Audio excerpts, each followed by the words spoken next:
experience is, if you're on TV, or if you're what? You're on TV, what? Interesting. If you're on Facebook, it's interesting. If you're what? LinkedIn, it's what? Interesting. When you guys are face to face, this is something you can't do on LinkedIn. It's something you can't do on Facebook. Not really. But getting this space, because the more interested you are, what? The more interesting you become. And so the idea of the power of the context is so important. I wouldn't want to miss this piece. How do I stay interested? Then I would take your script from interested. And you know, when you really are, if you're doing this as a ploy, it's a disaster. Because you get caught with what happens to the trust if they see it as a ploy. No, down, done. Yeah, done. But you really have to develop what? A genuine interested space. Context has a huge, huge deal with it. And switching from what? Weak tie to another weak tie, the more interested I can be and mean it, and then what? Record it in your CRM, it will help. I promise you. Then you can sort by keywords. There's all kinds of ways to do it. If I find out you happen to be a 49er fan, okay, and what? I happen to be a 49er fan, and now I just found out that we just lost our number, you know, our fullback, which we just did, by the way. You know, I could call you a little note saying, hey, what's going to go on? We don't have Frank anymore, Frank Gore. And it's not about anything about selling. The other thing about this is if you make a little agreement, no matter what, from a space of being interested, what happens if you make a little agreement and keep it? Trust grows up. What happens? Trust goes up. So my thing is be interested and then make a little agreement. Every interaction is a little agreement you keep. But you what? Build trust and create what? More frequency. So building trust is keeping, it doesn't have to be anything to do with your product at all. Interested is going to trump interested, and you can't do that on. Hey, look at these guys.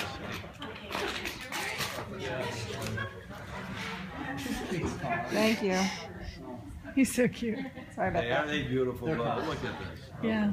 So the whole area, making a little agreement on every interaction, it makes what? Guarantees another interaction. And we talked about a frequency of interaction. And my experience is that most people that take that on, interested in making a little agreement. So what can I do to show that I'm genuinely interested in making that agreement and then keeping it? Then I have what? Another reason to call you. How did you like that article on Frank Gore? I mean, if you're a 49er fan, you know that we just lost Frank Gore. And it's like, you know, but it has nothing to do with it. But you start to what? Relate in a different way. Yeah, create a relationship. And you're building the trust. And, you know, I mean, you guys got me into this, except that I don't eat enough to be able to follow the plan. So it's, I'm not, you know, I don't fit the model, but I could be enrolled. I mean, I did get enrolled, did I not? Well, we sent it back before it got there. The minute he read the first thing that he had to eat every 3 hours, he Every just 3 called me hours, the next day and But said, that's "Oh, I not can't our do it." offering. The offering is actually to help you with your sleep a little bit, right? That would be different. See, that's It's what very different, show and that's what. the whole point. But the point is, here's the point. We have to get away from contrived events, and that's the difference between those two words. Humans are naturally curious. We're in our natural state, we're curious. We want to find out about people. It's just that when you go in the construct where you're now selling something or have something you're trying to get from someone else, your whole, everything shifts. So as long as you're focused, okay, just as a human, do I, and that's why we use the word empathy. Empathy means you actually care about that individual and you want to find out what's important to them. And we have everything that's important to them. We have all the dysfunctional areas in their life, and the more it becomes the natural thing where, and that's my one issue with scripts, what they can be.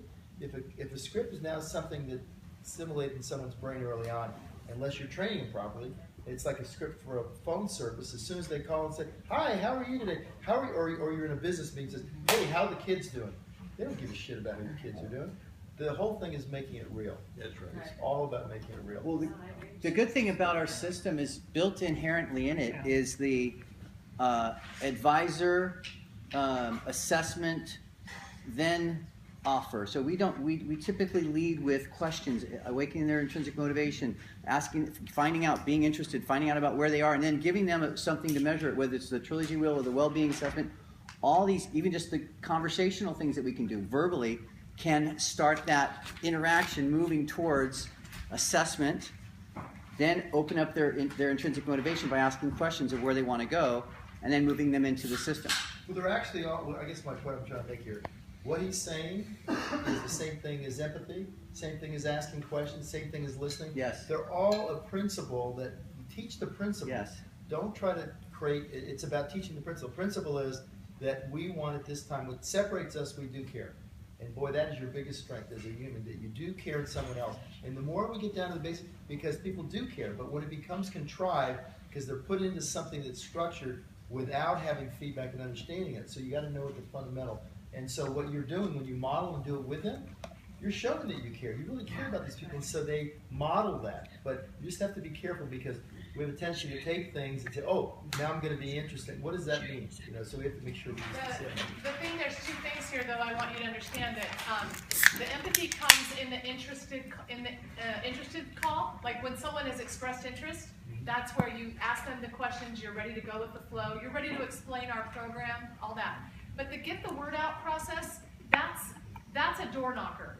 Let's say it's to not. We don't teach ever to call and say, "Hey, how's Bob? How's the kids? How's your job?" Well, that's oh, by contrived. the way, That's exactly. contrived. We call right up front and say, "Hey, can I tell you something exciting that's happening to me? I just wanted to let you know people I don't.